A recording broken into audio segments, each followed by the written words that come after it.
smart kids. Subscribe my channel for more upcoming lesson videos. Hello dear student. We are going to learn a new lesson reading works of art in English Bharat Bharati textbook in class 9. So let's begin our chapter. बच्चों हम class 9 English में बहुत अच्छा सा lesson पढ़ने जा रहे हैं जिसका नाम है रीडिंग वर्क्स ऑफ आर्ट। अभी जैसे हमने आर्ट का देखा होगा, जैसे आर्ट हम किसको बोलते हैं, एक आर्टिस्ट किसको बोलते हैं जो बहुत ही अच्छी ड्राइंग करता है, पेंटिंग करता है, उसके अंदर एक टैलेंट होता है जिसकी पेंटिंग और उसका जो आर्ट वर्क देख के हमें बहुत ही पसंद आता है। जिसका जो आर्ट का जो भी स्ट्रक्चर होता है, पिक्चर्स होते हैं, क्रिएटिविटी रहती है, उन्हें वो हमें बहुत पसंद आती है। So let's begin our chapter. Syed Haider Raza, ये कौन है, हम इनके बारे में पढ़ेंगे।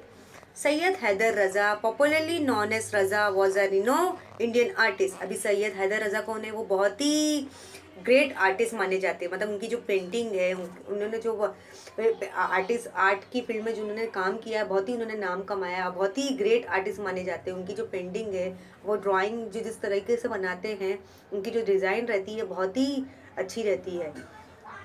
Simple geometric shapes, striking color and combination, captivating composition. These are the some of the characteristic feature of his painting. So are the colors blue and orange. अभी यहाँ पे सैयद हैदर रज़ा कौन है, एक आर्टिस्ट है। वो हमारे इंडियन के बहुत ही बड़े आर्टिस्ट माने जाते हैं। मतलब उन्होंने अपनी आर्ट की फील्ड में उन्होंने इतना काम, अपना नाम कमाया है, उन्होंने इतना ग्रेट वर्क किया है। जैसे चाहे उनका कोई भी आर्ट का स्ट्रक्चर हो, जैसे यहाँ पे आप देख सकते हो ज्योमेट्रिकल शेप्स की जो डिज़ाइंस होते हैं। और बच्चों देखो, आपके क्लास में जो आर्ट का पीरियड आता होगा, जो ड्राइंग टीचर आती होगी, आर्ट की टीचर आती होगी, तो आपको कैसे तरीके से सिखाती होगी, कैसे आपको पेंटिंग करना है, कैसे आपको स्ट्रक्चर ड्रॉ करना है, कैसे उसमें कलर करना है, कैसे अपनी क्रिएटिविटी दिखाना है, वो सब टीचर आपको सिखाती होगी। लेकिन यहाँ पे जो सैयद हैदर रज़ा है, वो हमारे इंडिया के ग्रेट आर्टिस्ट माने जाते हैं कि उन्होंने बहुत अच्छी अच्छी पेंटिंग बनाई है। उनकी जो पेंटिंग में जो चमक रहती है, जो वो रहता है, मतलब इतनी ब्यूटीफुल पिक्चर्स बनाते हैं वो, उसमें जो कलर लाते हो कि पिक्चर हमें बहुत सुंदर दिखाई देती है। Some geometrical shapes, striking colors, combination and captivating composition. These are some of the characteristic feature of his painting. So are the color of blue and orange. अभी यहाँ पे जो उन्होंने अपनी पेंटिंग के लिए कौन सा इस्तेमाल किया है, ब्लू और ऑरेंज कलर का इस्तेमाल किया। वो ज़्यादातर अपनी पेंटिंग में ये कलर ज़्यादा इस्तेमाल करते थे। You will find them in almost all his painting. None of his painting depict life like human and figure of copies of scene from his environment. मतलब उसकी पेंटिंग कैसी रहती है, बहुत ही, जैसे चाहे वो सीनरी बनाए या कार्टून स्ट्रक्चर बनाए। जैसे आपने देखा होगा एग्जीबिशन में, ऐसे बड़े बड़े बंगलों में देखा होगा या बड़ी बड़ी यूनिवर्सिटी में देखा होगा। देखो, आपको पेंटिंग इतनी पसंद आती होगी, आपको ऐसा लगता होगा वो पेंटिंग को आप बाय कर लो, आप उसको घर में सजा दो। His painting belong to abstract style of painting. Such painting are not inspired by any external factor. मतलब उसकी पेंटिंग इतनी अच्छी रहती है, सुंदर।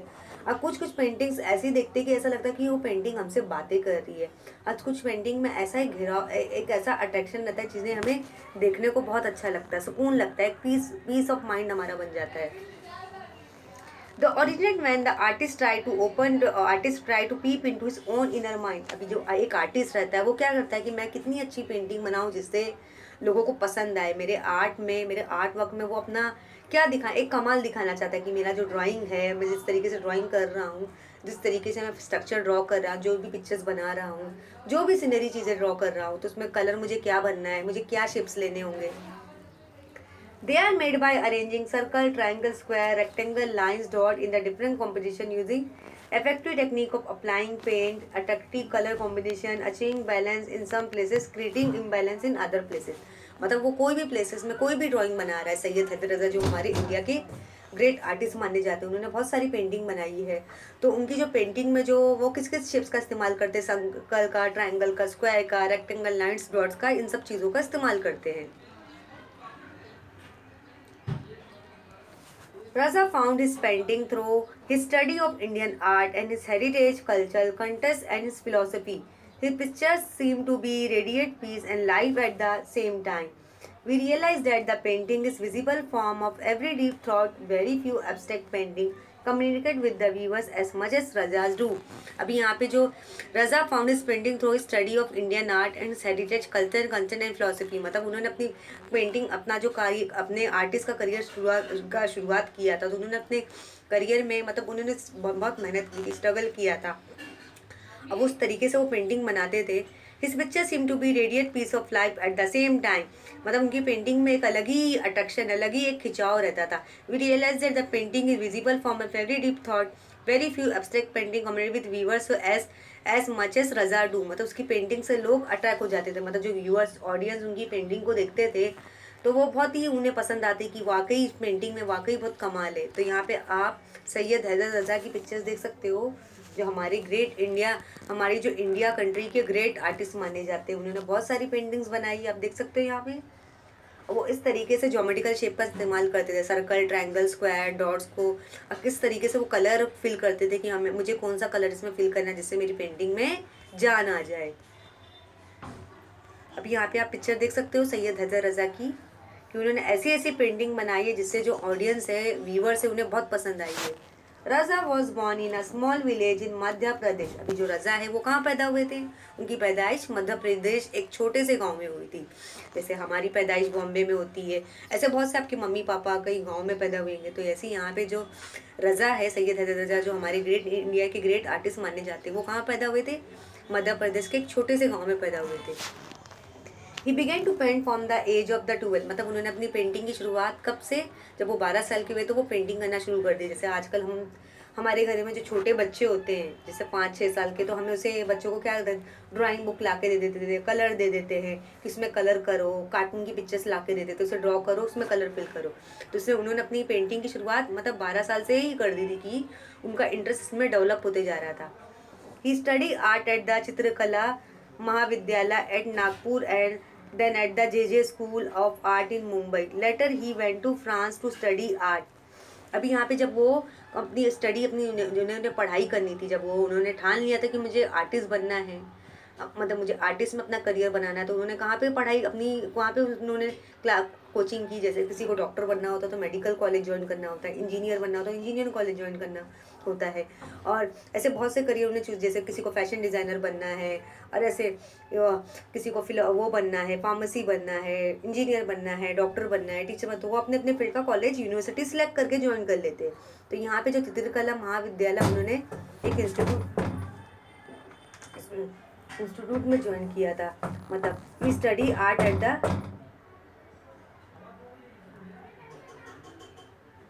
ही study art at the Chitrakala Mahavidyalaya at Nagpur and then the JJ school of art in Mumbai. मतलब उन्होंने चित्रकला महाविद्यालय नागपुर में ज्वाइन कर लिया था और उन्होंने फिर JJ स्कूल भी ज्वाइन कर लिया जहाँ पे उन्हें आर्ट का कोर्स करना था।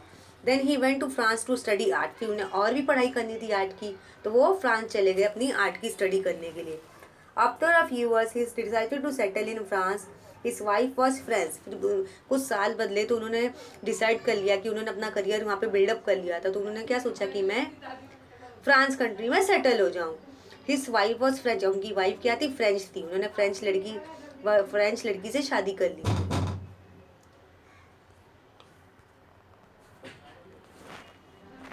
ही won many national and international award. मतलब उन्होंने बहुत सारे अवार्ड्स जीते थे। जैसे हमारे यहाँ कोई ग्रेट हीरो होता है, चाहे वो आर्मी हो या स्पोर्ट प्लेयर हो, कोई एक्टर हो या एक्ट्रेस हो, अगर उसने अच्छे काम किए होते हैं तो उसे हम अवार्ड से नवाजते हैं। He was honour with the all 3 Padma awards, Padmashri, Padma Bhushan and Padma Vibhushan. मतलब उसे हमने बहुत सारे अवार्ड, सैयद हैदर को बहुत सारे अवार्ड से नवाजा गया था। जैसे पद्माश्री, हम पद्मा भूषण, पद्मा विभूषण अवार्ड हम किसको देते? जो जिन्होंने बहुत ही बड़ा काम किया रहता है हमारे कंट्री के लिए, चाहे वो आर्मी से बिलोंग करता हो या स्पोर्ट प्लेयर हो या एक्टर हो या एक्ट्रेस हो या और साइंटिस्ट हो, उसे हम ऐसे अवार्ड देते हैं। With all the awards and honors his painting were exploring at spiritual and metaphysical path, gradually the bindu or point came to the core of his painting. He described his work in these words: "My work is my own inner experience, involvement with the mysteries of nature, from which is expressed in color, line, space and light." मतलब उन्हें बहुत सारे awards, क्योंकि उन्होंने अपनी art की field में इतना नाम कमाया, तो उन्होंने अच्छी अच्छी पेंटिंग ड्रॉ की थी जिससे ऑडियंस को बहुत पसंद आई थी। जो व्यूवर्स देखते थे उनकी पेंटिंग से बहुत इंस्पायर हो जाते थे। उन्हें बहुत सारे अवार्डों से नवाजा गया, उन्हें बहुत रेस्पेक्ट दिएगी कि उन्होंने हमारी कंट्री के लिए बहुत ही अच्छा काम किया है। Sometimes an artist's thought appear to be complex or even complicated when they are express through words, मतलब कभी कभी आर्टिस्ट जो रहते हैं वो भी कॉम्प्लिकेट रहते हैं कि उन्हें उनका जो वर्क है वो कैसा रहेगा। For him the effective medium of communication in his work his painting Raza had greatly creativity, मतलब रजा के जो सैयद हैदर रजा जो आर्टिस्ट थे उनके अंदर वाकई क्रिएटिविटी थी। वो किस तरीके से पेंटिंग बनाते थे, किस तरह उसमें कलर फिल करते थे, जिससे वो जो पेंटिंग में एक चमक आ जाती थी, एक जान आ जाती थी कि हमें ऐसा लगता था कि वो वाकई कोई पेंटिंग नहीं, वो असली चीज़ है। His paintings are very expressive. This great artist passed away on 23 July 2016 at the age of 94। मतलब उनकी पेंटिंग इतनी एक्सप्रेसिव थी, इतनी अच्छी थी कि मतलब वो उनसे उनकी पेंटिंग से जो व्यूअर्स रहते थे, उनके फैंस रहते थे, जो ऑडियंस रहती थी, इंस्पायर हो जाती थी। मतलब ऐसा लगता कि वो पेंटिंग जो सैयद हैदर रजा ने बनाई है तो लोग उसे फ़ौरन बाय कर लेते थे। अब उनकी डेथ कब हो गई? 23 जुलाई 2016 में। वो 94 के ईयर्स में उनकी डेथ हो गई थी, उनकी मौत हो गई थी। Living behind the legacy of sensitive painting achieve through extraordinary composition of lines colours that depict extraordinary composition. मतलब उन्होंने क्या किया, मतलब उन्होंने जब उनकी डेथ हो गई तो उन्होंने अपने साथ अपना सारा करियर छोड़ कर बैठा। उन्होंने क्या ड्रॉ किया था, उनका जो करियर था सब कुछ, मतलब लेकिन आज भी लोग उन्हें याद करते कि वो हमारी कंट्री इंडिया के ग्रेट आर्टिस्ट माने जाते हैं। आप उनकी पेंटिंग देख सकते हो। उनकी पेंटिंग में देखो बहुत सारे ज्योमेट्रिकल शेप्स है, ट्रायंगल, स्क्वायर, डॉट्स, किस तरीके से उन्होंने कलर को फिल किया है। अब यहाँ पे हम देखेंगे गोंड आर्ट। गोंड आर्ट क्या है? देखो इस पेंटिंग को आप देख सकते हैं किस तरह का से जो एक आर्टिस्ट होता है वो कितनी मेहनत से उसमें पेंटिंग ड्रॉ करता है, उसमें कलर फिल करता है, जिससे जो रहती है व्यूवर्स उनकी पेंटिंग को बहुत अच्छी तरह से पसंद करते हैं। अभी यहाँ पे गोंड आर्ट के बारे में पढ़ेंगे, ये है क्या। Gond art is a tribal art. It has been developed and preserved by the Gond tribal people residing largely in the Madhya Pradesh, Maharashtra, and Telangana, Andhra Pradesh, Odisha state of India। अभी यहाँ पे जो Gond art कहाँ रहता है, एक tribal art है कि वो कहाँ कहाँ इस्तेमाल होता है, कहाँ कहाँ के लोग इस्तेमाल। जो अभी यहाँ पे जो गोंड आर्ट क्या है, जो महाराष्ट्र, तेलंगाना, आंध्र प्रदेश, उड़ीसा स्टेट के जो लोग रहते हैं, मतलब ये गोंड आर्ट का इस्तेमाल करते हैं, मतलब उनका एक ट्रेडिशनल बन गया है। From the traditional tales and mythology we learn that live in India for thousand of year even before the other independent came here. The Gondi language similar to Telugu और द्रविडियन लैंग्वेज। मतलब यहाँ पे जो तेलुगु लोग हैं वो गोंडी लैंग्वेज का इस्तेमाल करते हैं। जैसे आपने मराठी लैंग्वेज देखी होगी, गुजराती लैंग्वेज, और ऐसी तमिल लैंग्वेज होती, तेलुगु होती है, तो यहाँ पे एक गोंडी लैंग्वेज का भी इस्तेमाल किया जाता है।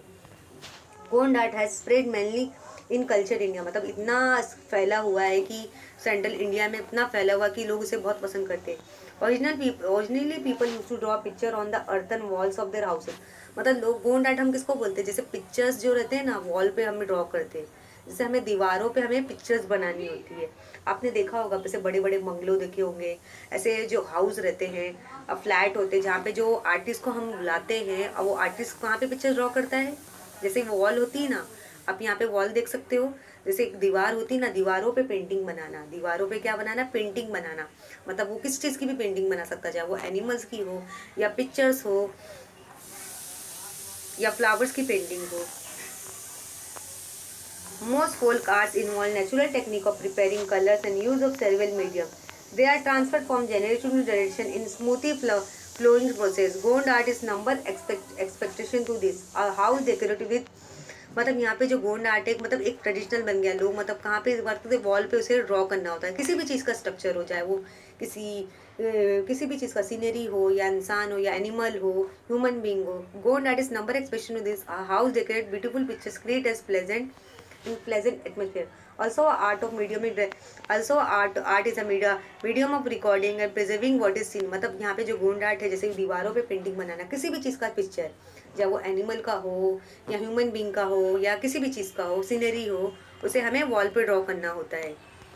In folk arts, you yourself prepare the canvas and surface on which to draw and color with which you draw. That is why creating folk art is a very enriching experience. This richness is reflected in the choice of their medium. In the days of past, several things in natural such as soil of different shades, soil of juices of plants, leaves, tree bark, flower, fruits, even things like coal and cow dung are used to prepare use to prepare colour the different colour various texture and pattern were use year. यहाँ पे अभी Gond art में हमने क्या देखा, कैसे बनाना, जैसे किस तरह से पिक्चर्स को ड्रॉ करना है। किसी भी चीज़ का पिक्चर हो, चाहे वो फ्रूट्स का हो या फ्लावर्स का हो या किस एनिमल्स का हो या ह्यूमन बींग का हो, तो उससे हमें कैसे ड्रॉ करना है और उसमें कैसे कलर फिल करना है। तो ये हमारा एक गोंड आर्ट है। आप यहाँ पे देख सकते हो कैसे आपने देखा होगा, जैसे आपने कभी किसी बड़े बड़े फ्लैट में गए होंगे या बड़े बड़े बंगलों में गए होंगे या देखो होंगे वहाँ पे गोंड आर्ट का कैसे इस्तेमाल किया जाए, या कोई पैलेस देखा होगा या कोई टेम्पल देखा होगा, तो उसमें देखो कैसे जो आर्टिस्ट रहता है कैसे पिक्चर्स को ड्रॉ किया रहता है। After year lending a simplicity to the art, when you see this picture, we realize that picture drawn this way on the other can look equally beautiful. What a deep thought this art convey and so easily. मतलब ये कितनी deep thought है। मतलब इस pictures में आपने पहले पुरानी पुरानी जैसे महल देखे होंगे, ऐसी पिक्चर्स ऐसी तस्वीरें देखी होंगी। देखो वहाँ पे आपने ऐसा दिखा होगा, वॉल है जो वॉल पे कैसी एक तरह तरह की पेंटिंग होती है, जिसमें जो पेंटिंग हमें बहुत कुछ ऐसा लगती है कि कुछ हमसे कुछ बहुत कुछ कहना चाहती है। मतलब ये गोंड आर्ट है, इसमें जो आर्टिस्ट है वो एक बहुत ही क्रिएटिविटी तरीके से काम करता है।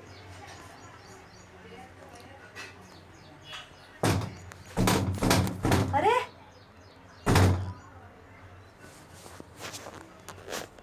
in the Gond style of art, we see that the outline may have very little from artist to artist, but the design that fill it make the whole picture look really and attractive. मतलब जैसे हमने Gond art बनाया है तो उसमें जो picture है वाकई हमें ब्यूटीफुल और अट्रैक्टिव दिखती है। The design include simple texture you achieve using dot straight line dotted lines curve lines shape circle special attention is given to the choice of various colour so that the total effect is amazing and beautiful.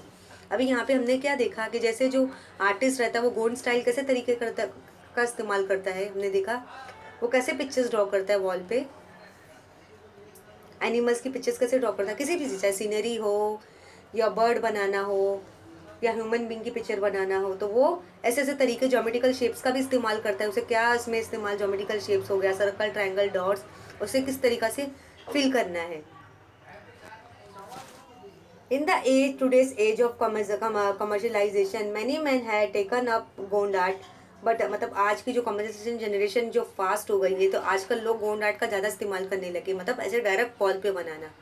But the roots of the fall card probably lie in the women's daily chores like cleaning and decorating the house, dealing with natural colors in the course of cooking and in their leisure and time activities. मतलब आजकल की जो females है मतलब वो भी Gond art का इस्तेमाल करने लगी। जैसे वो डेली जो औरतें रहती घर की सफाई करती है और घर को सजाती है, ऐसे बहुत सारे कलर्स का इस्तेमाल करती खाने बनाने में, खाने कोर्स ऑफ कुकिंग में जैसे तरह तरह के खाने बनाती है, उसमें ऐसा कुछ जान लाती है, तो उनका भी एक एक्टिविटी बन गया, एक लेजर हो गया। जैसे ये फ्री टाइम में कर सकती है, लेजर यानी फ्री टाइम में करना, मतलब ये औरतें फीमेल कर सकती है। एक आर्ट भी हमारा एक फ्री टाइम में हमारा एक कोर्स अच्छा खासा हो जाता है कि हमें किस तरीके से उसे ड्रॉ करना है, किस तरीके से हमें उसका इस्तेमाल करना है। ये भी हमारा क्या एक आर्ट है कि जिस तरह से अगर जैसे फीमेल है, जैसे आपने औरतों को देखा होगा, देखो वो फ्री टाइम में सिलाई करती है, स्टिचिंग करती है, स्वेटर बुनती हैं, अरे एम्ब्रॉयडरी करती है, तो यहाँ पे ये गोंड आर्ट का भी इस्तेमाल कर सकती है, वो पेंटिंग्स बना सकती है। इसके राइटर कौन है? आभा भगवत। उन्होंने बहुत ही अच्छा लेसन लिखा है, सैयद हैदर रज़ा के बारे में बताया कि वो हमारे ग्रेट इंडिया के ग्रेट आर्टिस्ट माने जाते हैं। उन्होंने हमारी कंट्री के लिए बहुत बहुत ग्रेट काम किया है।